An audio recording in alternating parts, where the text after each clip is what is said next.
Good afternoon, Music Multiverse listeners, or good morning, good evening, wherever you might be watching this.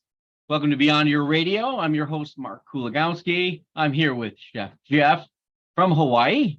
It's morning there. And he has seen a live act and found worthy to report upon. So here we are with our show, Beyond Live. Before we get to that, if you're new to the channel, glad to have you here. If you've been here before, thank you for becoming addicted. We would hate for you to miss anything, so please like, subscribe, especially if you subscribe, because then it'll let you know when all these new videos pop up that showcase either a band, an album, or panelist favorites.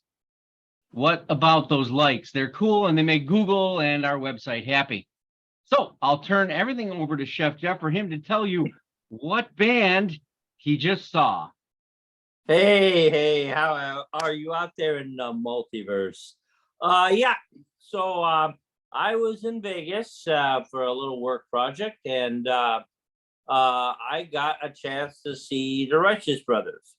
For those who know it, Unchained Love and songs like that, who have been around for an eternity at least. So I was very excited. The venue was the Legacy Hotel and Resort. It's about 10 to 12 miles outside of Vegas. I was very amazed. I have never seen a show there before, but it was inexpensive. All seats, whether you're in front row or back row, were $50. You just don't see that in concerts anymore. So it was a good deal. I got real lucky. I pulled a rabbit out of my hat and got front row. I mean, I was so close to the action that I could have shined the shoes of the performers on stage. It was that close. But so the Righteous Brothers, their history basically is long. They go back to '63. It consisted of Bill Medley and Bobby Hatfield. They're not brothers. I thought they were, but they weren't. But they were very, very close. Bobby Hatfield died, I believe. I don't have the date in front of me, but I believe it was like something like 2003 or 2004. And instead of throwing in the towel, Bill Medley basically went on with Buck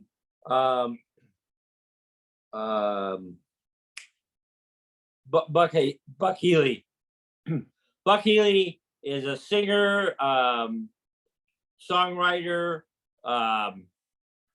with kind of a country twang to his natural voice, but the man's got range like you wouldn't even believe. He can sing opera. He can sing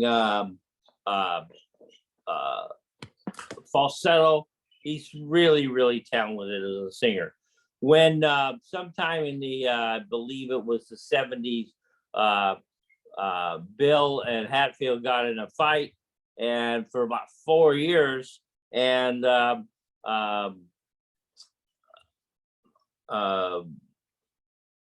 Bill went on his own with Buck Henry. So Buck Henry. God, we're gonna really screw this thing up today. But let's get back to the action. The show was Bucky great. Hurd. Yeah, Bucky Hurd. Yeah, Bucky Hurd. Very talented. I will say right now to everybody, if you ever see him live, the resemblance to our current president is unbelievable. It was like watching Biden sing on stage. It was very interesting. And I wasn't the only one. Everybody I talked to at the table I was sitting at agreed with me. He had an uncanny resemblance to Biden. The man is big. He got to go 6'2", and he still has a strong presence. The show lasted 90 minutes. He played all his usual suspects, Unchained Melody. He did a lot of stuff from other younger bands. He did a couple songs from movies. It was really, really good. I enjoyed the hell out of it. I really did. Basically, I do these reviews not really to tell you whether they were good or bad, because that's very subjective to yourself. But are they worth you throwing down $50 if they come in your neighborhood? The question is yes. The answer is yes. If you see them, and I believe they're touring through October, mostly in the South. They still reside in Asheville, but they're going to be doing gigs all the way up to New York and in Texas and Chicago and stuff like that. So if they come to your town, this is really, really a great thing. The Righteous Brothers are a cemented piece of rock and roll history, and to have a chance to see somebody like that. This is my 5th time or 6th time, and I've seen them through different eras and different genres of their life. So, if you have a chance to see them, I suggest you really do. I believe, Mark, you have a clip for us? Yeah, I do. I will share that clip.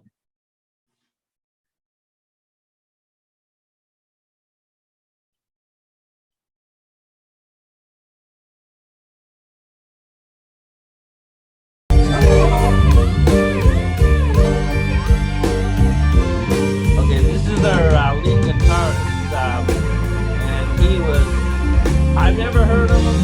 He's like a young Springsteen to me. Without hair. Yeah. Oh no, actually, Bruce Willis. Bruce Willis. There you go. There you go.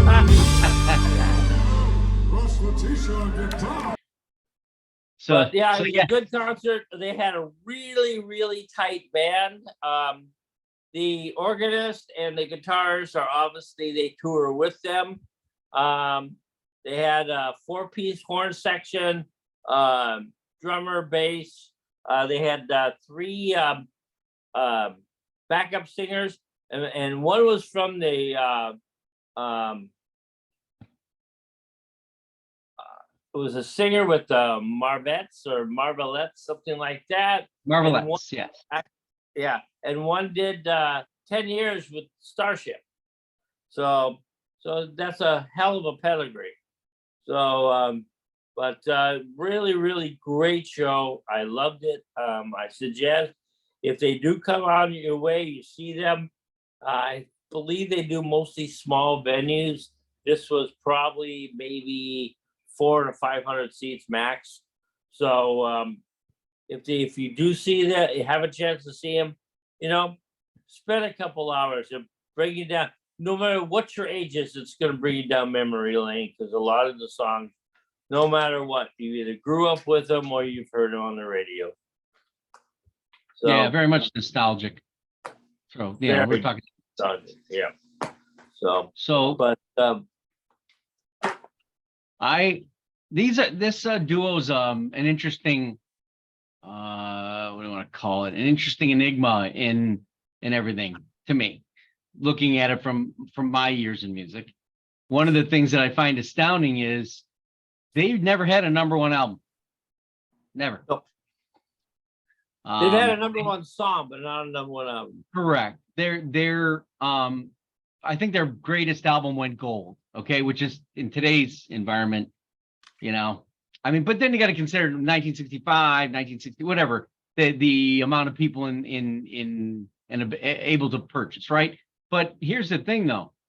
Their hits records, Unchained Melody, obviously that's the UK, Australian platinum, the US it's double platinum. The Best of the Righteous Brothers, that was what, 1990, I think, was when that recording came to pass. And Unchained Melody, as even Bill said on stage, has been done by hundreds of artists. Everybody's got to have it in their repertoire. Yep.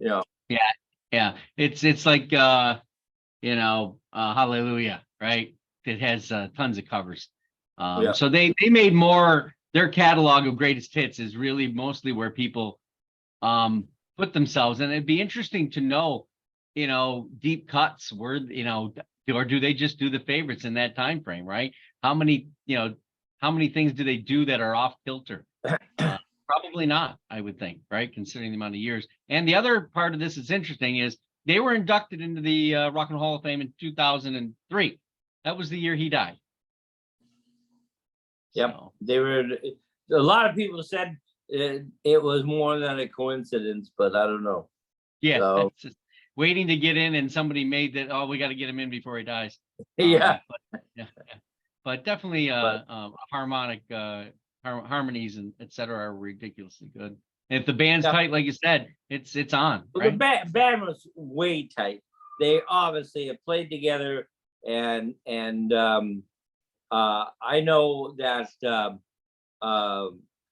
Healy and Bill have been together now. What they say, they've been touring eight years straight. Yeah. So, and they do small venues, you're not going to see them in a stadium setting or anything like that. But as enjoyment goes, they were very enjoyable, very enjoyable. Cool. Well, I want to thank Chef Jeff for taking the time out to make put his dollar to our Beyond Live. I know his option was Smashing Pumpkins, but their price for tickets was beyond that of any explanation I can understand ever, and I'm a fan. So we're on the web at www.beyondyourradio.com, Facebook, Twitter, Instagram.